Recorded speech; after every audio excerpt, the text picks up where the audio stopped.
अस्सलामुअलैकुम। आज हम लोगों ने क्लास 11th मैथमेटिक्स की एक्सरसाइज 2.3 को कंटिन्यू करना है क्वेश्चन नंबर 3 से। क्वेश्चन नंबर 1 और क्वेश्चन नंबर 2 हमने प्रीवियस वीडियो में देखे थे। अगर उनमें से आप कोई क्वेश्चन देखना चाहते हैं तो वो आप चैनल विजिट करके देख सकते हैं। इसके अलावा अगर आपकी कोई क्यूरी हो तो वो भी आप कमेंट सेक्शन में बता दें। अगर आपने चैनल अभी तक सब्सक्राइब नहीं किया तो सब्सक्राइब करके बेल आइकन प्रेस कर दें ताकि जैसे ही कोई न्यू वीडियो अपलोड हो आपको उसकी नोटिफिकेशन रिसीव हो जाए। क्वेश्चन की तरफ आते हैं। एक्सरसाइज का क्वेश्चन नंबर 3 है, determine which of the following matrix are singular and which are non singular. इस क्वेश्चन में हमारे पास 3x3 के मैट्रिक्स गिवन है और हमने ये बताना है कि कौन सा मैट्रिक्स सिंगुलर है और कौन सा मैट्रिक्स नॉन सिंगुलर है। तो बेसिकली अगर हमने किसी मैट्रिक्स की सिंगुलैरिटी चेक करनी हो तो हम उस मैट्रिक्स का डिटर्मिनेंट लेते हैं। अगर मैट्रिक्स का डिटर्मिनेंट इक्वल टू 0 आएगा तो वो मैट्रिक्स सिंगुलर है, और अगर मैट्रिक्स का डिटर्मिनेंट इक्वल टू 0 नहीं आएगा तो वो हमारे पास नॉन सिंगुलर मैट्रिक्स होता है। अब यहाँ पे हम क्वेश्चन नंबर 3 के फर्स्ट पार्ट में देखते हैं कि हमें मैट्रिक्स गिवन था 3 1 2 2 3 1 -4 1 और -3। इसको हम कहते हैं कि ये हमारे पास मैट्रिक्स ए है। जब हमने इसको सिंगुलर या नॉन सिंगुलर चेक करना है तो हम इसका डिटर्मिनेंट फाइंड आउट करेंगे। तो डिटर्मिनेंट ऑफ ए हमारे पास इक्वल आ जाएगा डिटर्मिनेंट ऑफ गिवन मैट्रिक्स के। अब क्योंकि यहाँ पे हमारे पास ये 3x3 का मैट्रिक्स है तो इसको हम लोग डिटर्मिनेंट फाइंड आउट करेंगे बाय एक्सपेंडिंग अ रो और कॉलम। तो यहाँ पे हम एक्सपेंड कर लेते हैं रो 1 को। जब हम रो 1 को एक्सपेंड करेंगे तो ये हमारे पास आ जाएगा 3 एज इट इज़। 3 हमारे पास जिस रो में प्रेजेंट है और जिस कॉलम में प्रेजेंट है इनको हम रिमूव कर देंगे। इसके अलावा जो मैट्रिक्स बचेगा इसका हमारे पास आ जाएगा डिटर्मिनेंट, यानी कि 3 1 1 -3 का डिटर्मिनेंट -1 एज इट इज़। अब ये माइनस हम लोगों ने पहले प्रीवियस एक्सरसाइज में हम जो प्रीवियस क्वेश्चंस कर रहे थे उनमें हमने बात कर ली थी कि जब हम एक फर्स्ट रो को या किसी भी एक रो को एक्सपेंड कर रहे हैं, फॉर एग्जांपल हमने एक्सपेंशन स्टार्ट की है फर्स्ट रो से, तो हमारे पास 3 एज इट इज़ आएगा। फिर इस एंटिटी के कोरस्पॉन्डिंग रो और कॉलम को हम छोड़ देंगे, बाकी का हमारे पास डिटर्मिनेंट आ जाएगा। फिर अल्टरनेटिव साइन के साथ हमारे पास नेक्स्ट एंटिटी आएगी और इसके कोरस्पॉन्डिंग जो है हमारे पास रो और कॉलम है इसको हम रिमूव करेंगे, बाकी एंटिटीज़ का हमारे पास आ जाएगा डिटर्मिनेंट। फिर नेक्स्ट टाइम हमारे पास अल्टरनेटिव साइंस है तो हमारे पास फर्स्ट एंटिटी के साथ पॉजिटिव साइन, सेकेंड एंटिटी के साथ नेगेटिव और थर्ड एंटिटी के साथ पॉजिटिव साइन आएगा। या फिर इसको हम यूँ भी देख सकते हैं कि हम लोग बेसिकली -1 की पावर में इसको चेक कर लेते हैं। यहाँ पे हमारे पास ये जो एंटिटी है ये A11 है, तो यहाँ पे हमारे पास -1 की पावर आ जाएगी 1 + 1। 1 में 1 को ऐड करेंगे तो ये हमारे पास बन जाएगा 2, -1 की पावर 2 लेंगे तो हमारे पास पॉजिटिव में आंसर आएगा। तो हमारे पास फर्स्ट एंटिटी के साथ साइन आएगा पॉजिटिव का। नेक्स्ट एंटिटी हमारे पास A12 है, तो हमारे पास यहाँ पे -1 की पावर आएगी 1 + 2। 1 + 2 करेंगे तो ये आ जाएगा 3। -1 की पावर 3 कैलकुलेट करेंगे तो यहाँ पे हमारे पास नेगेटिव साइन आएगा। इसी तरह अगर हम थर्ड को देखेंगे है हमारे पास A13, तो यहाँ पे हमारे पास आएगा -1 की पावर 1 + 3। 1 में 3 को ऐड करेंगे तो ये आ जाएगा -1 की पावर 4। -1 की पावर 4 कैलकुलेट करेंगे तो ये पॉजिटिव में आंसर आएगा। तो यहाँ पे हमारे पास साइन आएगा पॉजिटिव। तो हम इस तरह भी चेक कर सकते हैं, या फिर हम स्टार्ट से चेक करेंगे तो हमारे पास अल्टरनेटिव साइंस के साथ ये वैल्यूज़ आएंगी। तो हमारे पास 3 एज इट इज़ आ जाएगा। इसके कोरस्पॉन्डिंग रो और कॉलम को छोड़ेंगे तो डिटर्मिनेंट ऑफ 3 1 1 -3 आ जाएगा। फिर नेगेटिव साइन के साथ 1 एज इट इज़। 1 के कोरस्पॉन्डिंग फर्स्ट रो और सेकेंड कॉलम को हम रिमूव कर देंगे तो बाकी बच जाएगा 2 -4 1 और -3 का डिटर्मिनेंट। फिर +2 एज इट इज़, और हम फर्स्ट रो लास्ट कॉलम को जब छोड़ देंगे तो हमारे पास डिटर्मिनेंट बच जाएगा 2 3 -4 और 1 का। जब इसको हम सॉल्व करेंगे तो हमारे पास डिटर्मिनेंट ऑफ ए इक्वल आ रहा है 0 के। तो जिस भी मैट्रिक्स का डिटर्मिनेंट इक्वल आता है 0 के वो मैट्रिक्स हमारे पास सिंगुलर मैट्रिक्स होता है। तो यहाँ से हम कह सकते हैं कि गिवन मैट्रिक्स सिंगुलर है। नेक्स्ट हम देखते हैं सेकंड पार्ट को। सेकंड पार्ट में जो हमारे पास मैट्रिक्स गिवन है इसकी भी सिंगुलैरिटी चेक करने के लिए हम इसका डिटर्मिनेंट फाइंड आउट करेंगे। तो जब हम डिटर्मिनेंट फाइंड आउट करेंगे गिवन मैट्रिक्स, क्योंकि ये हमारे पास एक 3x3 का मैट्रिक्स है तो हम डिटर्मिनेंट फाइंड आउट करेंगे बाय एक्सपेंशन मेथड से। अगर हम फर्स्ट रो को एक्सपेंड करें तो हमारे पास 3 एज इट इज़ आ जाएगा। 3 के कोरस्पॉन्डिंग रो को यानी कि फर्स्ट रो को और कोरस्पॉन्डिंग कॉलम फर्स्ट कॉलम को जब रिमूव करेंगे तो रिमेनिंग एंटिटीज़ हमारे पास है 0 1 5 और 1। यहाँ पे हमारे पास इसका डिटर्मिनेंट आ जाएगा। नेक्स्ट एंटिटी है A12, तो इसके साथ क्योंकि नेगेटिव आता है और ये ऑलरेडी नेगेटिव है तो ये हमारे पास नेगेटिव नेगेटिव बच जाएगा +1 into first row second column को रिमूव कर देंगे तो डिटर्मिनेंट आ जाएगा 2 -1 1 और 1 का, प्लस 2 एज इट इज़ 2 के कोरस्पॉन्डिंग हम फर्स्ट रो को और लास्ट कॉलम को जब रिमूव कर देंगे तो हमारे पास डिटर्मिनेंट आ जाएगा 2 0 -1 और 5 का। इसको हम यहाँ से अब सॉल्व करेंगे। 3 as it is 0 1 0 -5 plus 1 into 2 1 2 minus minus plus बन जाएगा 1 1 1, तो क्या आ जाएगा 2 + 1 plus 2 as it is 2 5 10 minus फार्मूले वाला, और ये माइनस हमारे पास बन जाएगा प्लस, और ये आ जाएगा -1 इंटू 0 0। जब इसको हम यहाँ से सॉल्व करेंगे तो हमारे पास डिटर्मिनेंट इक्वल टू 0 नहीं आ रहा, तो हम यहाँ से कह देंगे कि हमारे पास जो गिवन मैट्रिक्स है ये एक नॉन सिंगुलर मैट्रिक्स है। इसी तरह से हमने क्वेश्चन नंबर 3 के थर्ड पार्ट में जो मैट्रिक्स गिवन है इसकी भी सिंगुलैरिटी चेक करनी है, तो हम इस मैट्रिक्स का डिटर्मिनेंट फाइंड आउट करेंगे। डिटर्मिनेंट फाइंड आउट करने के लिए हम कोई भी एक रो या कोई भी कॉलम एक्सपेंड कर सकते हैं। तो यहाँ पे अगेन हमने फर्स्ट रो को एक्सपेंड किया है। जब हम फर्स्ट रो को एक्सपेंड करके डिटर्मिनेंट फाइंड आउट करेंगे तो यहाँ से हमारे पास डिटर्मिनेंट ऑफ ए इक्वल आता है 5 आयोटा के, और 5 आयोटा हमारे पास इक्वल टू 0 नहीं है, तो यहाँ से हम कह देंगे कि जो हमारे पास गिवन मैट्रिक्स है ये एक नॉन सिंगुलर मैट्रिक्स है। इस क्वेश्चन के लास्ट पार्ट में हमें मैट्रिक्स गिवन है 2 - iota 1 iota 3 -2 -2 plus iota iota plus 3 और -3। इस मैट्रिक्स की सिंगुलैरिटी चेक करने के लिए हम इसको कहते हैं कि हमारे पास मैट्रिक्स ए है। इसको सिंगुलर या नॉन सिंगुलर चेक करने के लिए हम इसका डिटर्मिनेंट फाइंड आउट करेंगे। जब इस मैट्रिक्स का डिटर्मिनेंट फाइंड आउट करेंगे तो ये अगेन 3x3 का मैट्रिक्स है। हम कोई एक स्पेसिफिक रो या कॉलम एक्सपेंड करेंगे, तो आप एक्सपेंशन के मेथड से भी डिटर्मिनेंट फाइंड आउट कर सकते हैं या फिर कोफैक्टर के मेथड से भी। तो अगर हम यहाँ पे फर्स्ट रो को एक्सपेंड करते हैं तो हमारे पास 2 एज इट इज़ आ जाएगा, और साथ कोफैक्टर ऑफ 2 जब हम बेसिकली देखेंगे तो हम 2 के कोरस्पॉन्डिंग रो और कॉलम को रिमूव कर देंगे और हमारे पास बाकी एंटिटीज़ का डिटर्मिनेंट आ जाएगा। फिर नेक्स्ट हमारे पास minus iota as it is, जब इसके साथ इसका कोफैक्टर मल्टीप्लाई करवाएंगे, यानी कि हमारे पास ये A1 2 है, -1 की पावर 3 लेंगे तो हमारे पास नेगेटिव साइन आएगा, नेगेटिव नेगेटिव पॉजिटिव बन जाएगा, तो ये आ जाएगा positive iota into first row second column remove कर देंगे, बाकी एंटिटीज़ का डिटर्मिनेंट आ जाएगा, +1 एज इट इज़, इसके कोरस्पॉन्डिंग रो और कॉलम को रिमूव करेंगे तो बाकी एंटिटीज़ का हमारे पास डिटर्मिनेंट आ जाएगा। अब डिटर्मिनेंट लेके हम इसको सॉल्व करेंगे और चेक करेंगे कि इसका डिटर्मिनेंट इक्वल टू 0 आता है या नहीं। उसके लिए हम बेसिकली 2 को मल्टीप्लाई करवाएंगे इस स्पेसिफिक मैट्रिक्स के डिटर्मिनेंट से। जब इसका हम डिटर्मिनेंट लेंगे तो हमारे पास ये प्रिंसिपल डायगोनल की जो एंटिटीज़ हैं ये आपस में मल्टीप्लाई हो जाएंगी। 3 - 3 से मल्टीप्लाई होगा तो ये आ जाएगा -9, माइनस हमारे पास फिर नेक्स्ट डिटर्मिनेंट के फार्मूले में आता है और ये दोनों एंटिटीज़ आपस में मल्टीप्लाई होती हैं, तो वो माइनस इस -2 से मल्टीप्लाई होकर +2 बन जाएगा, और +2 मल्टीप्लाई हो जाएगा आयोटा +3 से। इसी तरह plus iota as it is, इस मैट्रिक्स का डिटर्मिनेंट आ जाएगा, +1 एज इट इज़, और इस मैट्रिक्स का डिटर्मिनेंट आ जाएगा। अब इसका डिटर्मिनेंट फाइंड आउट करते हुए जहाँ पे हमारे पास आयोटा स्क्वायर आएगा इसकी जगह पे हम -1 पुट कर देंगे, और कोरस्पॉन्डिंग जब हम इसका डिटर्मिनेंट फाइंड आउट करने के लिए इसकी सिंप्लीफिकेशन करेंगे तो यहाँ से हमारे पास डिटर्मिनेंट इक्वल आ जाता है 0 के। अब क्योंकि इस मैट्रिक्स का डिटर्मिनेंट इक्वल टू 0 आ रहा है तो हम कह सकते हैं कि ये जो मैट्रिक्स है ये हमारे पास एक सिंगुलर मैट्रिक्स है। तो इन सारे क्वेश्चंस में हमने बेसिकली यही करना है, जब भी किसी मैट्रिक्स को सिंगुलर या नॉन सिंगुलर चेक करना होगा हम उस मैट्रिक्स के कोरस्पॉन्डिंग डिटर्मिनेंट फाइंड आउट करेंगे। अगर डिटर्मिनेंट इक्वल टू 0 आ जाएगा तो वो मैट्रिक्स सिंगुलर है, अगर डिटर्मिनेंट इक्वल टू 0 नहीं आएगा तो वो मैट्रिक्स नॉन सिंगुलर होगा। नेक्स्ट हमारे पास एक्सरसाइज का क्वेश्चन नंबर 4 है, find the values of lambda so that the given matrix are singular.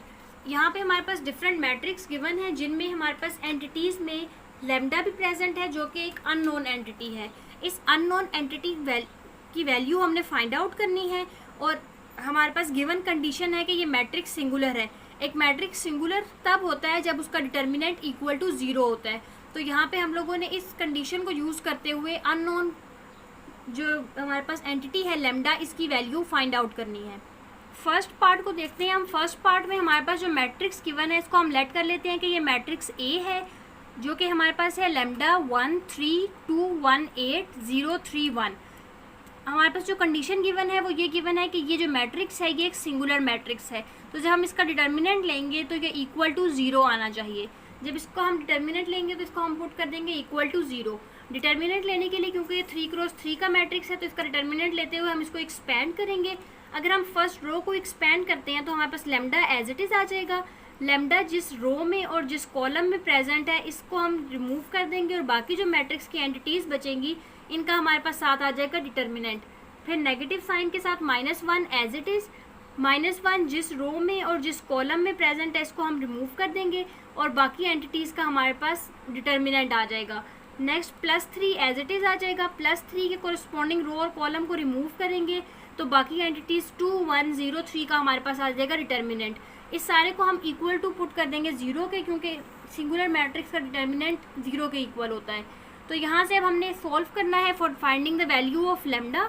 तो लेमडा हमारे पास एज इट इज़ आ जाएगा। इस मैट्रिक्स का डिटर्मिनेंट लेंगे तो 1 1 ज़ार 1 माइनस फार्मूले वाला 2 3 8 ज़ार 24 -1 एज इट इज़ 2 1 ज़ार 2 -0 +3 एज इट इज़ 3 2 ज़ार 6 -0। ये हम पुट कर देंगे इक्वल टू 0 के। जब इसको हम सिंप्लीफाई करेंगे तो सिंप्लीफाई करने के लिए हमारे पास लेमडा की वैल्यू एक साइड पे रख लेंगे, बाकी वैल्यूज़ को सिंप्लीफाई कर लेंगे। -2 में +18 करेंगे तो ये आ जाएगा +16। क्योंकि हमने यहाँ से लेमडा की वैल्यू फाइंड आउट करनी है तो 16 को इक्वल के इस साइड पे लेके आएंगे, ये बन जाएगा -23 लेमडा इज इक्वल टू -16। दोनों साइड माइनस कैंसिल हो जाएगा और 23 लेमडा इक्वल आ जाएगा 16 के। लेमडा फाइंड आउट करने के लिए 23 को इक्वल के साइड पे लाके डिवाइड कर देंगे तो हमारे पास इस क्वेश्चन में लेमडा की वैल्यू आ जाएगी 16/23।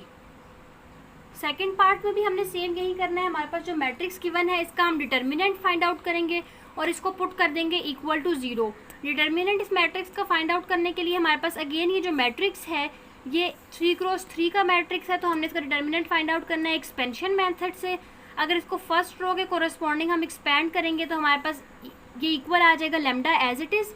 लेमडा के कोरस्पॉन्डिंग रो और कॉलम को रिमूव करेंगे तो डिटर्मिनेंट साथ मल्टीप्लाई हो जाएगा 1 3 2 और 1 का।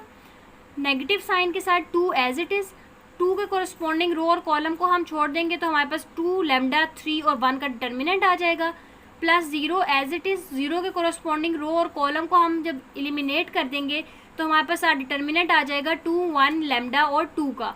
जब इसको हम यहाँ से सोल्व करेंगे तो हमारे पास लेमडाज आपस में सोल्व हो जाएंगे और जो कॉन्स्टेंट्स हैं उनको हम आपस में सोल्व करेंगे। लेमडा की वैल्यू फाइंड आउट करने के लिए हम 4 को इक्वल के साइड पे ले आएंगे तो यहाँ से हमारे पास लेमडा इक्वल आ जाएगा 4 के। थर्ड पार्ट में हमें ये मैट्रिक्स गिवन है और हमने यहाँ पे भी लेमडा की वैल्यू फाइंड आउट करनी है। अगेन लेमडा की वैल्यू फाइंड आउट करने के लिए हम डिटर्मिनेंट को इक्वल टू 0 पुट करेंगे। डिटर्मिनेंट फाइंड आउट करने के लिए किसी भी रो या किसी भी कॉलम को एक्सपैंड करके डिटर्मिनेंट फाइंड आउट करेंगे। तो यहाँ पे हम लोगों ने फर्स्ट रो को एक्सपैंड करके डिटर्मिनेंट फाइंड आउट किया, उसको पुट कर दिया इक्वल टू 0। तो हमारे पास यहाँ से लेमडा की वैल्यू आ गई है 5 आयोटा -1। लास्ट पार्ट में हमारे पास मैट्रिक्स गिवन है 2 + आयोटा 1 6 2 लेमडा 1 3 0 2। इस मैट्रिक्स में भी हम लोगों ने लेमडा की वैल्यू फाइंड आउट करनी है। अगर ये मैट्रिक्स सिंगुलर मैट्रिक्स है तो हम इस मैट्रिक्स का डिटर्मिनेंट लेंगे और इसको पुट कर देंगे इक्वल टू 0, क्योंकि ये एक सिंगुलर मैट्रिक्स है। अब इसका डिटर्मिनेंट फाइंड आउट करने के लिए अगेन हमने एक्सपेंशन के थ्रू डिटर्मिनेंट फाइंड आउट किया है। अगर हम इसका डिटर्मिनेंट फाइंड आउट करेंगे एक्सपेंशन के थ्रू और फर्स्ट रो को एक्सपैंड कर रहे हैं तो हमारे पास फर्स्ट रो की first entity as it is आ जाएगी। इस एंटिटी के कोरस्पॉन्डिंग रो और कॉलम को जब हम रिमूव करेंगे तो बाकी एंटिटीज़ का हमारे पास आ जाएगा डिटर्मिनेंट, यानी कि लेमडा 1 0 और 2 का डिटर्मिनेंट। माइनस के साथ 1 एज इट इज़। 1 के कोरस्पॉन्डिंग रो और कॉलम को हम रिमूव करेंगे तो हमारे पास डिटर्मिनेंट आ जाएगा 2 3 1 और 2 का। +6 एज इट इज़। और 6 के कोरस्पॉन्डिंग रो और कॉलम को जब हम एलिमिनेट करेंगे तो हमारे पास डिटर्मिनेंट आ जाएगा 2 3 लेमडा और 0 का। इसको हम पुट कर देंगे इक्वल टू 0। अब यहाँ से हमने क्योंकि लेमडा की वैल्यू फाइंड आउट करनी है, हम इन 2x2 के मैट्रिसेस का डिटर्मिनेंट फाइंड आउट कर लेते हैं। 2 को लेमडा से मल्टीप्लाई करेंगे तो आ जाएगा 2 लेमडा -0 1 ज़ार 0। 2 + आयोटा एज इट इज़ आ जाएगा। -1 एज इट इज़। 2 2 ज़ार 4 -3 +6 एज इट इज़। 2 0 ज़ार 0 -3 लेमडा। इसको हम पुट कर देंगे इक्वल टू 0 के। 2 लेमडा में से 0 माइनस करेंगे तो ये बच जाएगा 2 lambda. 2 + iota as it is आ जाएगा। 4 में से 3 माइनस करेंगे 1 1 को 1 से मल्टीप्लाई करेंगे तो ये एज इट इज़ आ जाएगा -1। +6 को -3 लैम्डा से मल्टीप्लाई करेंगे तो ये हमारे पास बन जाएगा -18 लैम्डा। अब इसकी सिंप्लीफिकेशन के लिए -1 को इक्वल के इस साइड पे ले आते हैं, क्योंकि हम लैम्डास को एक साइड पे कर लेंगे और जो कांस्टेंट नंबर्स हैं उनको हम इक्वल के दूसरी साइड पे ले जाते हैं। अब यहाँ पे हम सिंप्लीफिकेशन के लिए देखते हैं, हमारे पास फर्स्ट टर्म ये गिवन है 2 + आयोटा × 2 लैम्डा और सेकंड टर्म है 18 लैम्डा। इन दोनों में 2 लैम्डा प्रेजेंट है तो यहाँ से हम 2 लैम्डा कॉमन ले लेते हैं। फर्स्ट जो टर्म है इसमें से हम 2 लैम्डा कॉमन लेंगे तो पीछे हमारे पास बच जाएगा 2 + आयोटा, और 18 लैम्डा में से जब हम 2 लैम्डा कॉमन ले लेंगे तो पीछे हमारे पास बच जाएगा -9। यहाँ से हम इसको सिंप्लीफाई कर लेंगे, 2 में से 9 को माइनस करेंगे तो ये आ जाएगा -7। लैम्डा को क्योंकि हमने फाइंड आउट करना है तो हम आयोटा को इक्वल के इस साइड पे लेकर आएंगे। ये हमारे पास आ जाएगा लैम्डा = 1 आयोटा -7। 2 भी लैम्डा के साथ मल्टीप्लाई हो रहा है तो इक्वल के साइड पे आके ये डिवाइड हो जाएगा। तो ये हमारे पास इक्वल आ गया 1/2 × आयोटा -7। आयोटा यहाँ पे हमारे पास डिनोमिनेटर में आ रहा है और हम कोशिश करते हैं कि आयोटा हमारे पास न्यूमरेटर में ही रहे। तो आयोटा को हम न्यूमरेटर में लाने के लिए इसको रैशनलाइज करेंगे। रैशनलाइजेशन में बेसिकली हम जो हमारे पास नंबर होता है इसे कॉन्जुगेट से मल्टीप्लाई और डिवाइड करते हैं। तो हम इसके कॉन्जुगेट आयोटा +7 से मल्टीप्लाई और डिवाइड करके जब इसको सॉल्व करेंगे तो 1 आयोटा +7 से मल्टीप्लाई होगा, ये आ जाएगा iota +7 × 2 as it is iota -7 iota +7 पे हमारे पास फॉर्मूला लग रहा है a - b × a + b = a² - b²। तो ये हमारे पास आ जाएगा आयोटा का स्क्वायर -7 का स्क्वायर यानी कि 49। आयोटा की जगह पे हम आयोटा स्क्वायर की जगह पे हम पुट कर देंगे -1 और -49 हमारे पास बन जाएगा -50। -50 को 2 से मल्टीप्लाई करेंगे तो ये बन जाएगा -100। यहाँ से हमारे पास लैम्डा इक्वल आ जाएगा आयोटा +7 / -100 के। इसको अगर हम a + b आयोटा की फॉर्म में लिखना चाहें और कांस्टेंट को यानी कि सेपरेट और आयोटा वाली टर्म को सेपरेट करें तो ये हमारे पास बन जाएगा -7/100 - आयोटा / 100, यानी कि जो ये -100 है इसको हम आयोटा और 7 के साथ सेपरेटली डिवाइड कर देंगे। तो यहाँ से हमारे पास लैम्डा इक्वल आ जाएगा -7/100 - आयोटा / 100 के। एक्सरसाइज का क्वेश्चन नंबर 5 है, find the multiplicative inverse of following matrices if it exist by adjoint method. इस क्वेश्चन में हमारे पास 3x3 के मैट्रिसेस गिवन है और हमने इनका मल्टीप्लिकेटेड इनवर्स फाइंड आउट करना है बाय यूजिंग एडजॉइंट मेथड। हमारे पास बेसिकली जब भी कोई मैट्रिक्स गिवन होता है मैट्रिक्स A और हम इसका inverse multiplicative inverse find out करते हैं, यानी कि a⁻1 को हम बेसिकली पढ़ते हैं मल्टीप्लिकेटिव इन्वर्स ऑफ A। तो ये हमारे पास इक्वल होता है 1 determinant of A × adjoint of A के।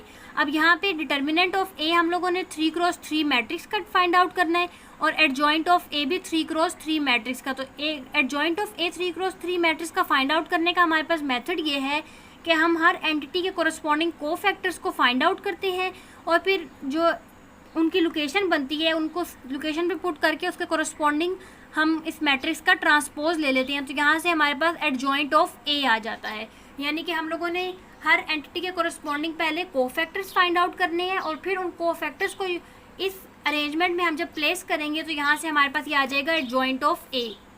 ये बेसिकली हम लोगों ने जो नॉर्मल कोफैक्टर्स की लोकेशन होती है इसको उसी लोकेशन पे पुट करके उस मैट्रिक्स का जब हम ट्रांसपोज लेते हैं तो वो हमारे पास इक्वल टू दिस मैट्रिक्स आ जाता है, यानी कि एडजॉइंट ऑफ A के इक्वल आ जाता है। अब यहाँ पे क्वेश्चन नंबर 5 के फर्स्ट पार्ट में हमारे पास जो मैट्रिक्स गिवन है वो है 1 - 1 1 2 1 - 1 1 - 2 - 1। इसको हम लेट कर लेते हैं कि ये मैट्रिक्स A के इक्वल है। तो यहाँ से हमने multiplicative inverse of A find out करना है, तो उसके लिए हमें A का डिटर्मिनेंट भी फाइंड आउट करना पड़ेगा और हर एंटिटी के कोरस्पॉन्डिंग कोफैक्टर भी। तो हम सबसे पहले determinant of A find out करते हैं। डिटर्मिनेंट ऑफ A हम एक्सपेंशन मेथड के थ्रू उसी तरह फाइंड आउट करेंगे जिस तरह हम प्रीवियस क्वेश्चंस में फाइंड आउट करते रहे हैं। फर्स्ट एंटिटी अगर हम इसको फर्स्ट रो के कोरस्पॉन्डिंग एक्सपेंड कर रहे हैं तो फर्स्ट एंटिटी हमारे पास एज इट इज़ आ जाएगी, इनटू फर्स्ट एंटिटी के कोरस्पॉन्डिंग रो और कॉलम को रिमूव करेंगे तो ये जो बाकी एलिमेंट्स बच रहे हैं इनका डिटर्मिनेंट आ जाएगा। फिर नेक्स्ट एंटिटी हमारे पास नेगेटिव साइन के साथ आएगी, नेगेटिव नेगेटिव पॉजिटिव बन जाएगा और इस एंटिटी के कोरस्पॉन्डिंग रो और कॉलम को रिमूव करेंगे तो जो बाकी एंटिटीज बच रही हैं उनका हम ले लेंगे डिटर्मिनेंट। तो इसका हम जब डिटर्मिनेंट लेंगे 2 - 1 से मल्टीप्लाई करेंगे तो क्या आ जाएगा -2 1 को -1 से मल्टीप्लाई करेंगे तो क्या आ जाएगा -1 फार्मूले के वाले माइनस के साथ जब मल्टीप्लाई होगा तो ये बन जाएगा +1। इसी तरह हम जब लास्ट देखेंगे तो हमारे पास ये +1 एज इट इज़ आ जाएगा और इसके कोरस्पॉन्डिंग रो और कॉलम को जब हम रिमूव करेंगे तो इस मैट्रिक्स का डिटर्मिनेंट हमने फाइंड आउट करना है। ये हमारे पास आ जाएगा -4 -1। इसको सॉल्व करेंगे तो यहाँ से हमारे पास डिटर्मिनेंट इक्वल आ रहा है -9 के। क्वेश्चन में हमें गिवन है कि हमने मल्टीप्लिकेटिव इन्वर्स फाइंड आउट करना है इफ़ इट एग्जिस्ट। तो अगर कोई भी मैट्रिक्स हमारे पास सिंगुलर मैट्रिक्स होता है तो उसका मल्टीप्लिकेटिव इन्वर्स एग्जिस्ट नहीं करता। तो यहाँ से हम पहले डिटर्मिनेंट फाइंड आउट करके ये भी चेक कर लेंगे कि ये इक्वल टू 0 नहीं होना चाहिए। अगर ये इक्वल टू 0 है तो हमारे पास मैट्रिक्स का मल्टीप्लिकेटिव इन्वर्स एग्जिस्ट नहीं करेगा। अब क्योंकि ये नॉन ज़ीरो है तो इसका मल्टीप्लिकेटिव इन्वर्स एग्जिस्ट कर रहा है, तो हम इन सारी एंटिटीज़ के कोरस्पॉन्डिंग कोफैक्टर्स फाइंड आउट कर लेंगे। तो सबसे पहले हमने एंटिटी A11 के कोरस्पॉन्डिंग जब कोफैक्टर फाइंड आउट करना है A11, तो हमारे पास -1 की पावर आ जाएगी 1 + 1। फर्स्ट एंटिटी की रो और कॉलम को हम छोड़ देंगे, बाकी जो एंटिटीज़ बचेंगी इनका हमारे पास आ जाएगा डिटर्मिनेंट। इसको सॉल्व करेंगे तो A11 इक्वल आ जाएगा -3 के। नेक्स्ट हमने A12 एंटिटी के कोरस्पॉन्डिंग कोफैक्टर फाइंड आउट करना है, तो ये हमारे पास आ जाएगा A12 के लिए -1 की पावर 1 + 2 इंटू, अब जो हम सेकेंड वाली एंटिटी है फर्स्ट रो की यानी कि A12 एंटिटी, इसकी रो और कॉलम को एलिमिनेट कर देंगे। बाकी जो एंटिटीज़ बचेंगी 2 1 -1 और -1, हमारे पास इसका आ जाएगा डिटर्मिनेंट लेके हम इसको -1 की पावर 3 से मल्टीप्लाई करवाएंगे तो A12 हमारे पास इक्वल आ जाएगा 1 के। इसी तरह A13 फाइंड आउट करने के लिए हमारे पास आ जाएगा -1 की पावर 1 + 3, यानी कि जिसके सबस्क्रिप्ट में वैल्यूज़ हैं इन दोनों को हम ऐड करेंगे और -1 की पावर बना देंगे। फिर क्योंकि ये A13 का कोफैक्टर है तो हम A13 लोकेशन पे जो नंबर है इसके कोरस्पॉन्डिंग रो और कॉलम को रिमूव कर देंगे। बाकी जो एंटिटीज़ बचेंगी इनका हमारे पास आ जाएगा डिटर्मिनेंट, यानी कि 2 1 1 और -2 का डिटर्मिनेंट। तो यहाँ से हमारे पास आ जाएगा डिटर्मिनेंट ऑफ 2 1 1 -2। इसको सॉल्व करेंगे तो A13 आ जाएगा -5। इसी तरह से आप लोगों ने A21 A22 A23 भी कैलकुलेट करना है। जब हम A21 कैलकुलेट करेंगे तो ये आ जाएगा -1 की पावर 2 + 1, और इसका ये कोरस्पॉन्डिंग जो ये डिटर्मिनेंट वाला एलिमेंट है ये फाइंड आउट करने के लिए हम मैट्रिक्स को देखेंगे। ये A21 लोकेशन है, सेकंड रो फर्स्ट कॉलम, इसकी कॉलम और रो को हम रिमूव कर देंगे। बाकी जो एंटिटीज़ बचेंगी उसका हमारे पास आ जाएगा डिटर्मिनेंट। इसी तरह 2 1 के लिए हम इस एलिमेंट को 2 2 के लिए हम इस एलिमेंट को देखेंगे, इसके कोरस्पॉन्डिंग रो और कॉलम को एलिमिनेट करेंगे तो हमारे पास 1 1 1 और -1 बच जाएगा। और A23 के लिए हम देखेंगे तो हमारे पास लास्ट कॉलम और सेकंड रो एलिमिनेट होगी और ये बच जाएगा 1 1 -1 और -2। तो हम कोरस्पॉन्डिंग प्रीवियस मेथड के थ्रू ही A21 A22 A23 भी कैलकुलेट कर लेंगे। इसी तरह से हमने कैलकुलेट करना है A31, ये हमारे पास आ जाएगा -1 की पावर 3 + 1। A31 पे जो एंटिटी है उसके कोरस्पॉन्डिंग रो और कॉलम को रिमूव करेंगे तो बाकी एंटिटीज़ हमारे पास बच जाएंगी -1 1 1 और -1।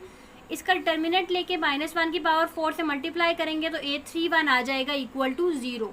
सेम इसी तरह से हम लोगों ने A32 और A33 भी फाइंड आउट करना है, और यहाँ से हमारे पास सारे एंटिटीज़ के कोरस्पॉन्डिंग कोफैक्टर्स आ गए हैं तो हमारे पास इनको हम स्पेसिफिक मैट्रिक्स की फॉर्म में अरेंज कर लेंगे। ये हमारे पास आ जाएगा A11 A12 A13 A21 A22 A23 A31 A32 A33। तो हर एंटिटी के कोरस्पॉन्डिंग उसका कोफैक्टर पुट कर देंगे तो हमारे पास ये मैट्रिक्स बन जाएगा। A11 की जगह पे इसकी वैल्यू पुट कर देंगे, A12 की जगह पे इसकी वैल्यू, A13 की जगह पे उसकी वैल्यू, इस तरह से हर एंटिटी के कोरस्पॉन्डिंग उसकी वैल्यू पुट कर देंगे। अब क्योंकि हमने एडजॉइंट फाइंड आउट करना है तो एडजॉइंट फाइंड आउट करने के लिए हम इस मैट्रिक्स का ट्रांसपोज लेंगे।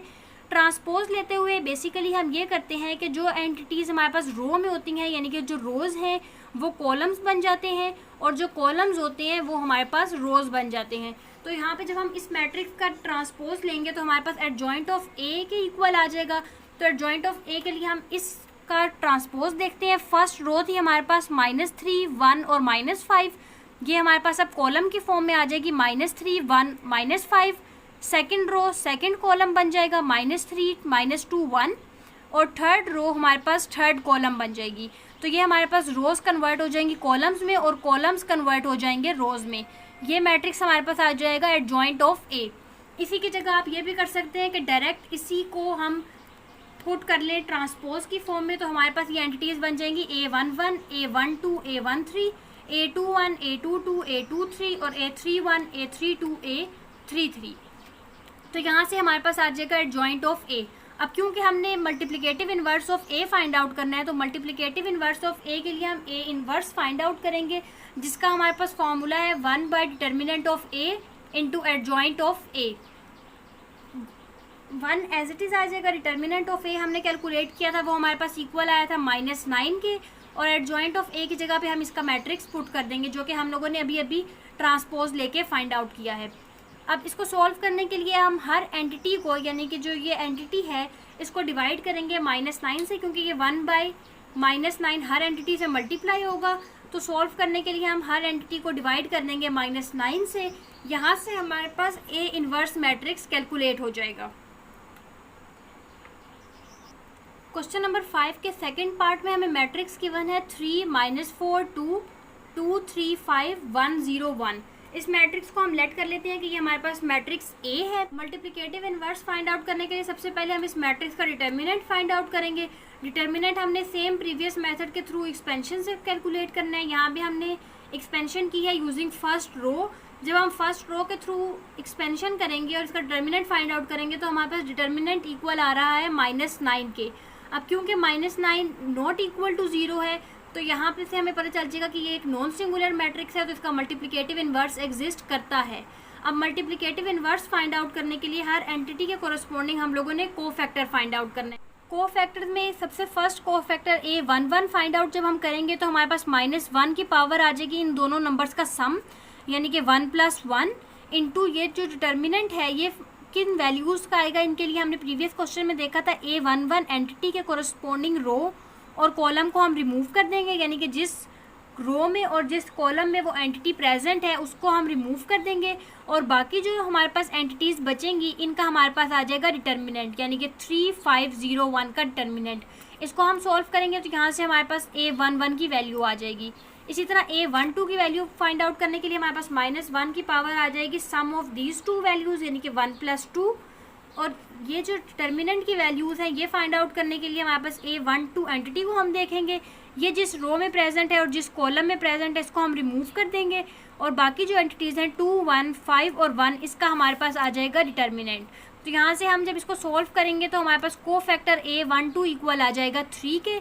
इसी तरह से हमने बाकी सारे कोफैक्टर्स भी फाइंड आउट कर लेने हैं, A13 A21 A22 A23 A31।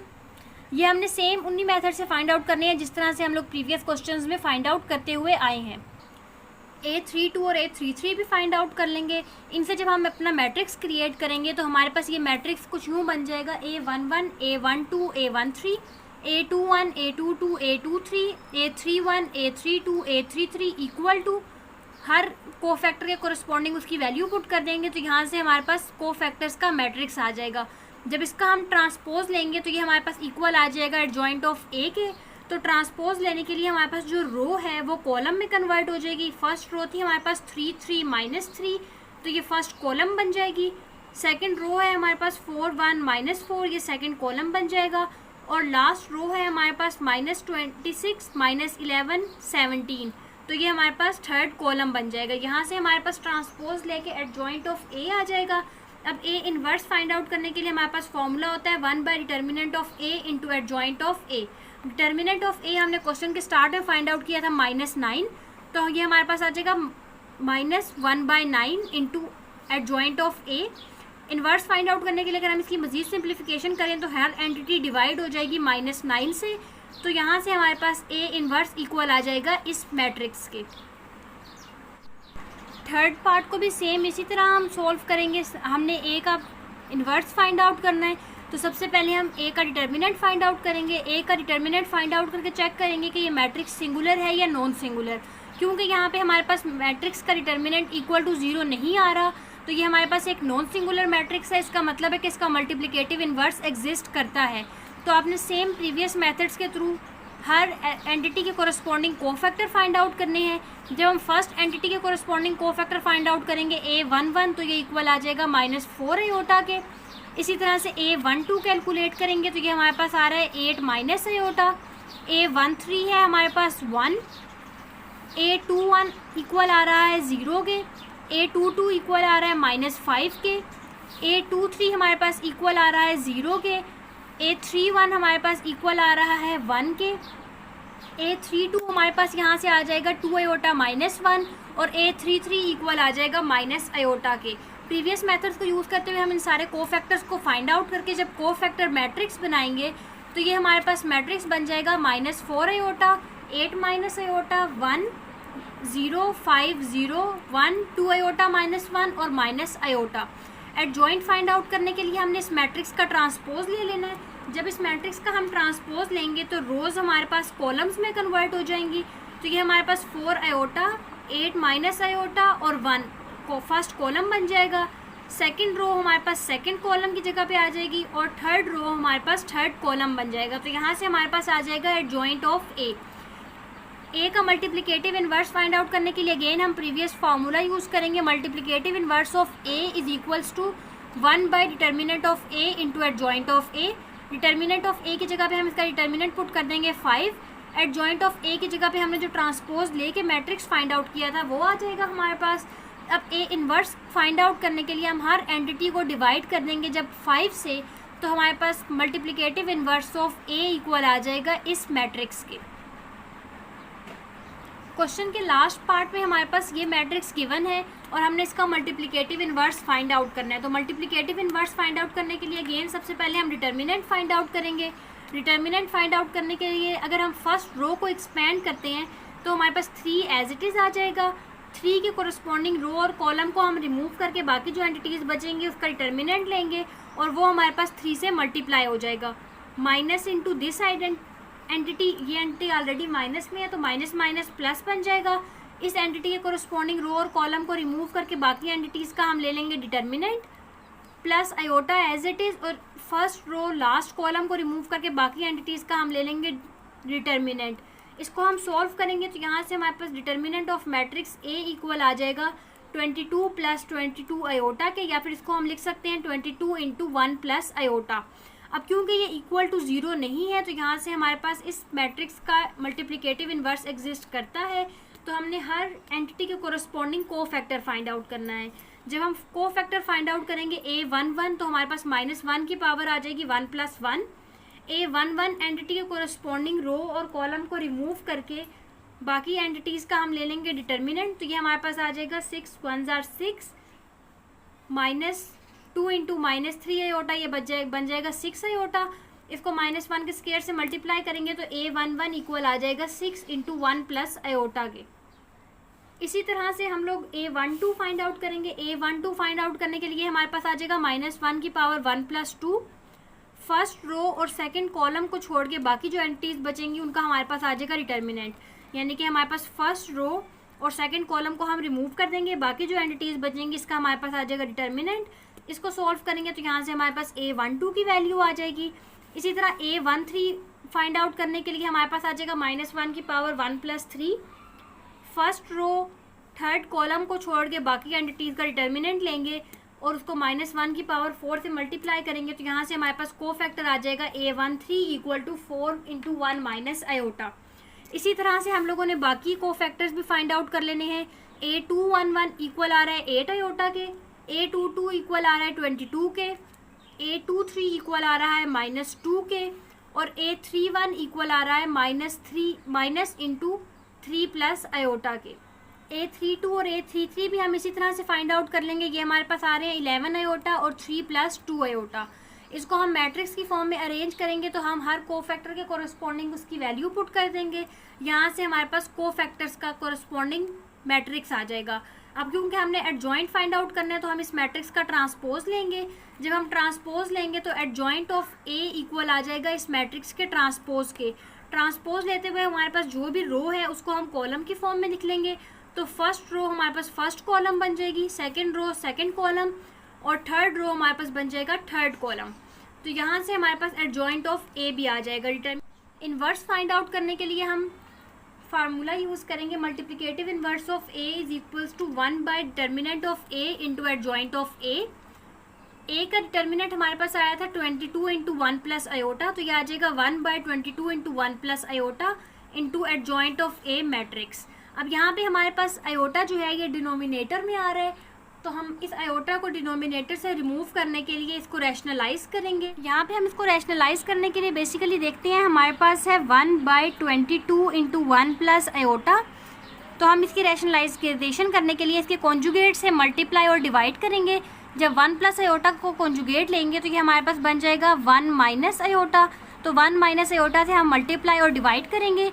जब 1 माइनस आयोटा को 1 से मल्टीप्लाई करेंगे तो ये आ जाएगा 1 minus iota divided by 22 into 1 plus iota. 1 minus iota पे हमारे पास फॉर्मूला इम्प्लीमेंट हो रहा है, A plus B into A minus B is equals to A का स्केयर माइनस बी का स्केयर, तो ये आ जाएगा 1 का स्केयर माइनस आयोटा का स्केयर। यहाँ से जब इसको हम फर्दर सिंप्लीफाई करेंगे तो 1 minus iota as it is आ जाएगा, 22 इंटू 1 का स्केयर लेंगे 1 माइनस आयोटा स्केयर की जगह पे इसकी वैल्यू पुट कर देंगे -1। -1 को जब हम मल्टीप्लाई करेंगे माइनस से तो ये माइनस माइनस बन जाएगा प्लस, 1 में 1 को ऐड करेंगे तो ये आ जाएगा 2, तो यहाँ से हमारे पास आ रहा है 1 माइनस आयोटा बाय 22 इंटू 2, तो ये हमारे पास इक्वल आ जाएगा 1 माइनस आयोटा बाय 44 के। तो हम इसको रैशनलाइज करके यहाँ से लिख सकते हैं 1 minus iota by 44 into adjoint of A. यहाँ से हमारे पास ए इनवर्स इक्वल आ जाएगा 1 minus iota by 44 into this matrix. अब अगर हमने इसको फर्दर सिंप्लीफाई करना है तो हम 1 माइनस आयोटा बाय 44 को हर एंटिटी से मल्टीप्लाई करेंगे। अगर हम इसको फर्स्ट एंटिटी से मल्टीप्लाई करते हैं तो हमारे पास ये 1 माइनस आयोटा बाय 44 मल्टीप्लाई होगा 6 इंटू 1 प्लस आयोटा से, 6 एज इट इज़ आ जाएगा 1 plus iota into 1 minus iota पे फार्मूला बन रहा है A plus B into A minus B, तो हम इसको लिख देंगे ए स्केयर माइनस बी स्केयर की फॉर्म में, यानी 1 square minus iota square. Iota square की जगह पे इसकी वैल्यू पुट करेंगे -1, तो -1 1 से मल्टीप्लाई होकर बन जाएगा +1, 1 को 1 में ऐड करेंगे तो ये आ जाएगा 6 इंटू 2 बाय 44, 6 2 12 होता है, तो यहाँ से हमारे पास आ जाएगा 12 बाय 44। 4 से हम इसकी जब कटिंग करेंगे 4 3 12 और 4 11 44, तो यहाँ से हमारे पास ये फर्स्ट एंटिटी रैशनलाइज होने के बाद सोल्व होके इक्वल आ जाएगी 3/11 के, तो हम इसकी जगह पे पुट कर सकते हैं 3/11। इसी तरह नेक्स्ट एंटिटी हमारे पास है 8 आयोटा, इसको हम मल्टीप्लाई करेंगे 1 माइनस आयोटा बाय 44 से। यहाँ पे जब हम 1 माइनस आयोटा बाय 44 को मल्टीप्लाई करेंगे 8 आयोटा से, तो 8 आयोटा मल्टीप्लाई होगा जब 1 से ये आ जाएगा 8 iota minus as it is 8 iota से मल्टीप्लाई होगा तो ये आ जाएगा 8 iota square divided by 44 as it is. Iota square की जगह पे इसकी वैल्यू पुट कर देंगे -1 जब -8 से मल्टीप्लाई होगा, या फिर हम 8 अगर इसमें से कॉमन ले लेते हैं तो ये बच जाएगा 8 कॉमन आ जाएगा, iota minus minus +1/44, iota +1 as it is आ जाएगा। 8/44 की हम जब 4 के टेबल से कटिंग करेंगे तो ये हमारे पास आ जाएगा 2 इंटू आयोटा +1/11, तो हम इस सेकेंड एंटिटी की जगह पे लिख सकते हैं 2 इंटू आयोटा +1/11। इसी तरह से हमने हर एंटिटी को 1 माइनस आयोटा बाय 44 से मल्टीप्लाई करवाना है, तो हमारे पास ये सिंप्लीफाई होके मल्टीप्लिकेटिव इनवर्स ऑफ ए यहाँ से कैलकुलेट हो जाएगा। एक्सरसाइज का क्वेश्चन नंबर 6 है, if A is equal to this matrix then find the A inverse and hence show that A into multiplicative inverse of A is equals to A inverse into A is equals to identity matrix. इस question में हमारे पास एक matrix A given है। सबसे पहले हमने इसका inverse यानी कि मल्टीप्लिकेटिव इन्वर्स फाइंड आउट करना है, और यहाँ से फिर हमने प्रूव करना है कि जब हम इस मैट्रिक्स को इसके मल्टीप्लिकेटिव इन्वर्स से मल्टीप्लाई करवाते हैं तो यहाँ से हमारे पास 3x3 ऑर्डर की एक आइडेंटिटी मैट्रिक्स बनती है। आइडेंटिटी मैट्रिक्स बेसिकली हमारे पास वो मैट्रिक्स होता है जिसकी डायगोनल एंटिटीज़ 1 होती हैं और बाकी सारी एंटिटीज़ 0 होती हैं। तो यहाँ पे हमने प्रूव करना है कि हमारे पास ये जो ए है, जब इसको हम ए इन्वर्स से मल्टीप्लाई करवाएं या फिर ए इन्वर्स को ए से मल्टीप्लाई करवाएं, इन दोनों केसेस में हमारे पास 3x3 ऑर्डर का एक आइडेंटिटी मैट्रिक्स रिजल्ट आएगा। इस क्वेश्चन में हमारे पास ए मैट्रिक्स गिवन है और सबसे पहले हमने ए इन्वर्स फाइंड आउट करना है, तो हम उसके लिए डिटर्मिनेंट ऑफ ए कैलकुलेट करेंगे सबसे पहले। क्योंकि ये 3x3 का मैट्रिक्स है तो हम डिटर्मिनेंट ऑफ ए कैलकुलेट करने के लिए कोई भी एक रो या कॉलम एक्सपेंड करेंगे। तो यहाँ पे हम लोगों ने फर्स्ट रो को एक्सपेंड करके डिटर्मिनेंट फाइंड आउट किया, ये हमारे पास इक्वल आ रहा है 18 के। क्योंकि ये नॉन ज़ीरो है, यानी कि ये एक नॉन सिंगुलर मैट्रिक्स बन रहा है, क्योंकि डिटर्मिनेंट इक्वल टू ज़ीरो नहीं है। तो यहाँ से हमें पता चल गया कि इस मैट्रिक्स का मल्टीप्लिकेटिव इन्वर्स एग्जिस्ट करता है।